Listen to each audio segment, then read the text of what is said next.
Hey everybody, welcome to RunLeadGen Radio, your go-to podcast for all things SEO and digital marketing with your hosts Quinn and Brian. Today we want to dive as deep as we can in a short period of time into Google Business Profile optimizations. So we actually just want to do some optimizations with you right here on the podcast so that we can show some of this and how easy it is and how important some of this is. Yeah, that's a really good point. So often we see this being overlooked by other agencies. We hear horror stories and find horror stories all of the time. And so it's a really important step for a local business in particular. If you're a national business, sometimes it might not be as important to your lead generation, but for having people to be able to find their way to your office, it can still be a good thing to set up.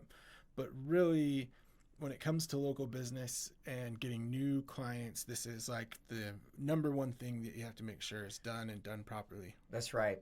Yeah, so maybe to give a little bit of context before we dive into the nitty gritty, we talk to many businesses every week, and there are a handful of conversations that happen that kind of recur. They happen over and over again. One of them is that businesses will often come in and say, all right, I want to hear what you have to offer. We go through all the services that we can provide them, ultimately with the whole purpose to grow their business, to boost their bottom line. That's what it's all about, right? And often, because of so many bad experiences that people have had with marketers and marketing agencies, that's where those conversations end. And so what's happening, what we see often is these businesses will often come back to us and say, look, I tried. I went and ran Facebook ads or I ran Google ads and nothing was working. I was paying a lot. I wasn't getting anywhere. And it turns out I do need your help. So something that I want to make sure we communicate really clearly today is not only the importance of the things that we're about to do, right? Because they are so incredibly important. But what we have to offer as an agency and what we hope that you guys do on your own, if you choose to do this on your own, is to have a holistic strategy. It's one thing to go and make tweaks to a website, a Google Business Profile, a Facebook ad campaign, and it's a whole other thing to do so with a strategy and direction for everything that's out there, right? That's a complete make or break for you. It's what will take you from a good to a great business. It's going to take you to the next level. So consider holistic approach. Consider all the different channels and the different stages of a conversion funnel and meeting users at those particular stages. So that's something that we try to harp on over and over again. Let me give maybe one very specific example.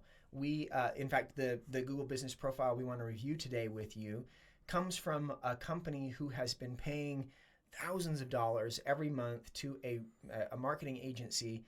And over the course of the year of those thousands of dollars every month, this marketing agency hadn't even made some very basic optimizations on the Google Business Profile, on the website. I mean, basic default title tags on the primary homepage of the site, big no-nos. Okay, the phone number that was on this particular business owner's site wasn't even a number that he had access to. Calls were not ringing to him. So no wonder so many people are having bad experiences. If that's the experience you're having with your marketing agency or your marketer, obviously that's not going to move the needle, and you're going to have really poor taste in your mouth with what marketing can actually do for you. So we want to talk today about some very basic things that absolutely you can and should go make changes to in your Google Business Profile, with the caveat that we would hope you don't go doing so willy-nilly. As much information you can gather for strategy up front is going to help you be more successful in this.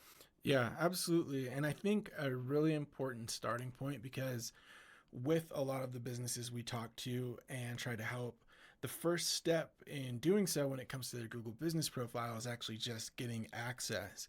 We actually give away free tap to review cards that are NFC tap to review to help businesses grow their reviews. This is important for local SEO and building trust as well. But something that comes up constantly when we go to give one of these away is that business owners that don't actually have access to their Google business profile. They don't know who set it up.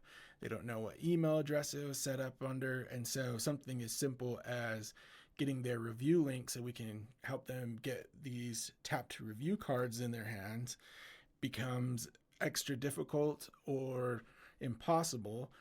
And then along with that, getting in and starting a campaign, having to go through the extra steps of claiming a listing and re-verifying it just adds that much more time until you're actually getting in front of customers. And so with what you said as far as being strategic and thoughtful, I want to start with the very first thing, which is when you set up your Google business profile, make sure you know and keep track of under what Google login you use to set that up. And that's going to be a really important thing. And if you have an agency or someone else that helps you set that up, make sure that you have an account that's added as an owner so that you have control of that profile. You can respond to reviews and things like that. Yeah. A lot of what our job is as SEOs and as digital marketers, right? When you think of the word optimization, we think of efficiency. It's sometimes people go into the night, right? And they just start going and hitting everything that they can in a panic or a frenzy. And so what we see are duplicate Google business profiles, and we have to merge them. And you've got some reviews here and some there. We see random pages on sites that are going after several different keywords, or you've got multiple pages going after the same keyword. When we talk about optimization, people think, oh, I can do that. Even the non-technical things, right? Technical SEO, I think most people can defer to a developer for that. But for a lot of the content creation and a lot of the things that are seemingly easy that they can just jump into, they fail to do so prepared, and they can create more problems than good. So when we talk about optimization, the question that often comes to mind is, well, is the juice worth the squeeze, making this tweak or cleaning this up or making sure this is optimal? And the answer for SEO is always yes. We want to make sure it is clean, it is tidy, it is organized, and it is optimized. Yeah, absolutely. So should we jump right in? Let's jump in. So we've got a Google business profile pulled up for you, and we're going to walk you through. Okay, yeah, let's go ahead and dive in. So we've got a Google business profile pulled up here, and we want to go through a handful of optimizations that are going to change the game for this particular business, right? Every change that we make in here is going to help this business show up for more relevant keywords more often, and ultimately grab more of those calls, more of those leads. Yeah, absolutely. And so the first thing as we get started here is, and while you might not be able to see the phone number, when we first got access to this listing, there was a tracking phone number that was in place. As Quinn mentioned when we kind of started up, this wasn't actually a tracking number that was forwarding or connecting to the business, but it is okay to use a tracking number on your Google business profile. That can help you get your leads into a CRM. It can help you know where calls are coming from and access to that information that you can refer back to. It is important when we talk about local SEO to mention that you do need to have the actual business phone number in the listing. So if you're going to set up a tracking number, you can put your tracking number as the primary number and then put your main business number as an alternate number. And that's going to make sure you still have the data there for your name, address, phone number, or your NAP consistency, which is something important to local SEO. Yeah, NAP consistency, name, address, phone number, right? So Yep.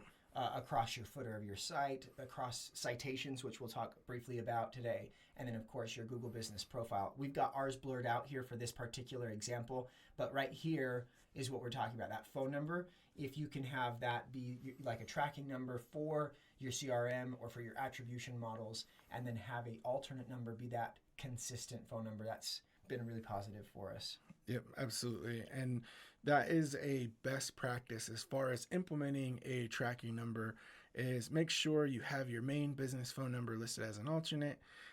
But then in this particular instance, make sure that the tracking number is working and tested. I believe on this one, there had been at least a month, maybe more, of calls that the business didn't receive because that information was incorrect. There's something else that's really important about this story. This particular business not only came away from somebody they were paying a lot of money to honestly, we don't know what they were doing, looking as professionals into their account, into their website. There was just no changes made. And then when this particular business owner decided to leave, they did not play nice. They did not want to give him access. We had to go and manually take over a lot of the things that they were holding hostage. So make sure that when you are working with a marketer, that you have ownership of your assets. Anything you purchase, websites or otherwise, it is yours. And you need to make sure that that's very clear so that if you decide to, for whatever reason, take it over yourself or go somewhere else so that you can have better experience, that you can take these assets with you. Yeah, very important. All right, so let's go ahead and pull open the profile and start editing the sections, and we can show you some of the stuff that we would do right out of the gate with this brand new account that we've got, right? Yeah, and so the first thing, while we already have this pulled up, if you're trying to access your business profile, you can always Google your business name, or you can just search Google Business Profile, and the ability to manage the profile right from the search results should pop up. So let's start in here under editing the profile, and the business name is correct. Having the business name is correct is important. You want that to appear the same on your website. I know a lot of SEOs want to include a keyword in the business name because that can help your business show up better. However, if that's not actually part of your business's name on your website and elsewhere, as a registered DBA or whatever steps you may need to take to change that, that can actually be a reason why your business would get suspended. And so, yeah, that goes back to the name, address, and phone number. Consistency, the business name falls into that category as well. So the first thing that we see here is the business category. This is probably the most important thing that you can have done properly on a Google Business Profile, is making sure that your primary category and the categories you're listed in are accurate and well representative of your business. So and I might add, because this is so important, it's often the most important thing that's overlooked, right? Meaning people often will think that this is tedious or monotonous or just a simple thing, but because of its importance, you should not overlook it. You should not make light of it. This should be very specific, very purposeful, very strategized. Yeah, absolutely. And so in this particular instance, because it is a mobile diesel repair shop, there are some critical categories that need to be added in here. So the first of those being that there is a diesel engine repair. So we'll go ahead and select diesel engine repair service. And in this case, it's probably better for this to actually, for this particular client, this particular business, this should probably be their primary category. So yeah, absolutely. In this case, we'll probably switch the primary from, and we'll put truck repair shop as one of the additional categories. Wow. Okay. And so now this is much more representative of the service that they actually offer and going to help their listing get in front of the right people. So something else I will say here is you can start with even just a letter or a potential idea here, but to scroll through what is available. It is recommended that you use predetermined categories by Google, right? Absolutely. So you can just type anything into here, but you want to have the categories that are predefined by Google, because that's going to help them put you into the correct search results. The big one here that needs to be added in addition is mechanic. So let's actually add in mechanic as well. And so that is actually and that could even be considered maybe a primary category, but because this is specific to diesel engine repair, we'll put diesel engine repair as the primary category. But so we'll go ahead and save this, and this is going to have a big impact on when and where this listing shows up. So in this primary edit profile section, right, there are other things to consider. Obviously the contact, we've talked a little bit about having a tracking number, and then of course your primary number that will create that name, address, phone number consistency. Something else is really important here, your website, right? Social profiles, you absolutely should have a social profile across the different social media for the same reason why we build citations. They're trust signals. So even if you're not planning on maintaining social profiles, getting them added here is going to make that profile strength look more complete. And it's just going to be a positive signal to Google that you are a legitimate business. Yeah, and at the time of recording, it's labeled as new. It's been around for several months.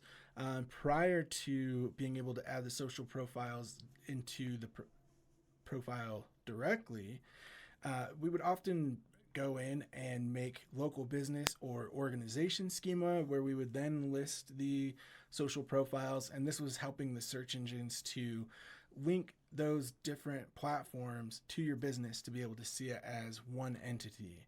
And so something that you'll see on Google Business Profiles is something called reviews from around the web. So places like Facebook and Yelp and other trusted platforms can have their reviews show up inside of your Google Business Profile, not under the main review count or the main reviews, but just as another signal there to help end users know they're working with a good business. And so, yeah, these are really important to add. The other thing that should be said here, now, if you've already got a Google Business Profile, an existing Google Business Profile, you really don't have a ton of options anymore. But when you first set up a Google Business Profile, you have the option of setting up a physical location or a service area listing. Now, there's a lot of nuance in there. There are differences to those types of Google Business Profiles. We do see that people that have physical locations do perform better generally across search types. That being said, if you don't have a physical location that you're willing or able to verify, obviously having a service listing is better than nothing at all. So consider that when you build a profile, that if you can, definitely register it with a physical location. And that is the case for as many physical locations that you have. And then there is a use case to be made for as many service areas that you can service to have potentially a unique Google Business Profile for each of those.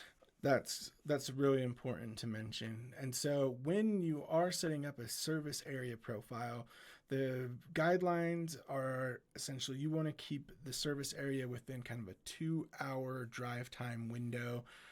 Outside of that, you probably won't get the performance you're looking for from the profile. And so, yeah, getting the service areas or the location set up is very important. One thing to mention here is that Google is very stringent as far as listing a business address on service area businesses. So if you're trying to have your location pop up, but you don't actually serve clients at that location, you may find that your listing could suddenly become unverified or suspended. And so it's something that you want to be careful with, but it's also really important to the performance of your listing. So now, across these other sections of this primary editing of the business profile, hours, location, these are certainly important. What you put as your availability is going to have impact on when and how many people see and then contact you. So, make sure that this is very specific and very indicative of what your actual hours are. And then, of course, go ahead. Oh, yeah, no. So I wanted to mention that that's something that's been tested at this point in time by a variety of SEOs, that the opening hours do appear to be a ranking signal. So why it matters is even if your business is closed, it might not rank as high for someone doing a search when Google's trying to connect their end users with businesses that they can take advantage of and interact with right then. Right. And then if you hit more here, you're going to see some miscellaneous opportunities, right? Things about your business that may be unique, right? Accessibility, amenities that you have available, types of offerings, payments. These are details that a lot of people think are meaningless and maybe could be skipped over. But again, the more details you provide this, the more Google has to work with, and the more often you're going to show up for very particular or niched queries where maybe your competitor would not if they didn't do these things.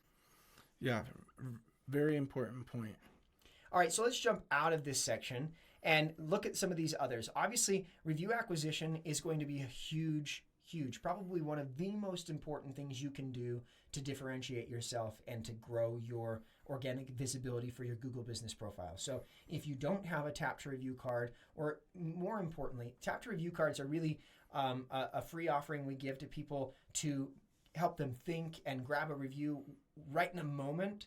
But you really ought to have automation set up so that when a client or a potential client becomes an actual client, a paid client that purchase your product or service, that you are automating, you're removing the human error, and you're automating, acquiring that review by first obtaining an NPS score, Net Promoter Score, of whether or not they had a positive experience, so that you know that you can grab that positive review. So absolutely, you should be spending time, effort, and I would go as far as saying an investment into a service to help you with review acquisition. Something that we can help you with, or there are many out there. Yeah, absolutely. We see those reviews having not only an impact on how your Google business profile ranks, but this also has an impact in other areas like local service ads as well. Right, which we will talk about local service ads. Probably not today because we're running low on time. We've still got a lot to show you, but we do want to show you local service ads being a Google guaranteed, Google screened, Google verified, right, to show up even above some of the Google ads and organic results. The other thing that I think is important to mention on reviews is you want to be interacting with your customer base. So when you're getting positive reviews, you're responding to those. When you're getting negative reviews, you're responding to those. And if possible, showing how you were able to remedy that for that particular person. This can be a really important thing for trust signals, but also from the ranking algorithms as well. The last thing that I would want to mention there is for different review profiles, the end user will often have the ability to add pictures and sometimes even video. And so if you can get your customers to leave that review that has images along with it, those go a really long way. So there are a couple ways you can do this, right? If you click on that little drop down, there is this opportunity to ask for reviews. This is assuming that you are a verified Google business profile. You cannot do this if you're suspended or not yet verified. But once you click on this, you're able to get this short link. And this is an important link as opposed to other ways that you could get a link, because sometimes if you get it from maybe the front end of the Google business profile, not as a manager, it can often just take you to the page where you could leave a review, but somebody still has to go and find the button to say leave a review. This URL will take you right to the review. It will open up a pop-up, or if you're not, if somebody's not yet signed into their Google account, it will prompt them to sign into their account and take them right here. So this is the important link for acquiring those reviews. The other thing to be said here, while we're on this page, you can see a series of things like these Google Business Profile posts. Again, this is rather new in the world of Google Business Profile, but it's often underutilized, overlooked, underrated, really. And this is a way, very much like a social media post on Facebook, to show that you are active, you're engaged with the people that are looking for you, and that you're providing expertise and authoritativeness. Yeah, really good point. And that's something that, a lot of business owners don't always have time to do. Think about doing a post on your Google business profile. And so we'll often help our clients to come up with those, or help them kind of get a calendar planned out of some of those posts. It can also be a really great place to post offers that you have ongoing, because it shows right there in your profile when the business comes up, and is just another thing when you're creating a strong profile that's actively engaged with the users on the other end. And that's actually a really good point. When you upload a photo, either for these photos here by hitting add photos or for one of these profile posts, you will be prompted at one point to add specific photos for your cover photo and your logo. Again, another opportunity that people just kind of bypass because it seems like maybe an afterthought from the profile. This is just another thing to increase that profile strength and, of course, increase your visibility. Yep, really well said. And when you're going to upload here, you can upload videos as well. And so these are all opportunities to show more about your business with the client or potential client, as well as help the search engines have more information and show that engagement that they're looking for. Okay, let's talk about a few of these options below. So as Brian mentioned, engaging with your reviews. This is another opportunity to do something similar, the Q&A, right? Where you can either post a question or somebody might post a question to you and you can provide a detailed answer. Another opportunity to put in, specific detailed keywords that you want to be ranking for that you can show authority for. Yeah, good point. One of the things that we did kind of skip over really quick when we were going through the actual profile data, and this is something that I wanted to bring up since you mentioned the Q&A, is the profile description. So the general consensus right now is that the profile description does not impact exactly where a listing will show up in the search results. I think that's been done so that people don't try to spam that description, because we know anything that impacts how a website shows up in search is often a target of spam. But it's really important to help with click-through rate and helping an end user understand your business. That's right. Products and services, this is quite intuitive, right? What you put here is what you can offer. And this is particularly beneficial for e-commerce, stores and websites, but you can get in here and add, for example, if you are a service-based company and you, for whatever reason, have parts or particular recurring products that you are selling to your users and your potential customers, this is a great place to indicate that as well. Yeah, absolutely. And so in addition to being able to put products and services, you can also add offers into this section as well. So if you don't sell a specific product, there's still the specific services that can be listed. And what you'll actually see is the services that get listed here also coincide with what you might have inside of your local service ads. And this is another really important thing. We've said this before when looking at the primary category for the profile, to use those predetermined options that Google has. Same case here with your services. Try to seek and input those as opposed to just your own words. That is best practice and recommendable. Yep, absolutely. All right, and then the last thing that we'll bring up here, so this little toggle down here is a little wizard to kind of help you with some of the ways to optimize. Now, you can turn on Google Business Profile Chat. We would recommend that.